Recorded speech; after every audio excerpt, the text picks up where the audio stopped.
ஐபிஎல்ல நேற்று கேகேஆருக்கும் மும்பை இந்தியன்ஸுக்கும் மேட்ச் நடந்துச்சு. ஸோ இந்த மேட்ச்சில் பார்த்தீங்கன்னா மழை வந்துருச்சு. மழை வந்து ஆளுக்கு ஒரு பாயிண்ட்டாவது கிடைக்கும் அப்படின்னு எல்லாம் பார்த்துட்டு இருந்தப்போ மழை நின்று மேட்ச்சு லேட்டாக ஆரம்பிச்சிச்சு. 9 மணிக்கு ஆரம்பித்தாங்க.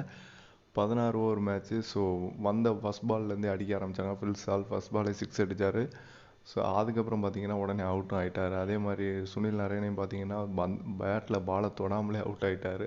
பும்ரா செம பவுலிங்கு. ஸோ நல்ல பவுலிங் போட்டாங்க. ஒரு 3 விக்கெட் குயிக்காக விழுந்துச்சு. பட் அதுக்கப்புறம் வந்த ரிங்கு சிங், ரசில் எல்லாரும் பார்ட்னர்ஷிப் போட்டாங்க. அதே மாதிரி வெங்கடேஷ் ஐயரும் சூப்பராக விளையாண்டார்.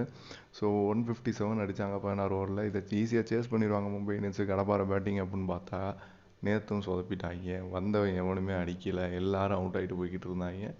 ஸோ இஷான் கிஷன் மட்டும்தான் 40 ரன் அடித்தார். மற்ற யாருமே மற்ற எல்லாருமே 10 ரன் 5 ரன்ல அவுட் ஆகிட்டாங்க. திலக் வர்மா கொஞ்சம் நேரம் விளையாண்டாரு. ஸோ இந்த மேட்ச்சை ஜெயிச்சு கேகேஆர் நம்பர் 1 பொசிஷனை உறுதி பண்ணிட்டாங்க. ஸோ அவங்க ஃபஸ்ட் பிளே ஆஃபில் விளையாட போகிறாங்க. அவங்க கூட வேறு விளையாட போகிறது யாருன்னு பார்ப்போம்.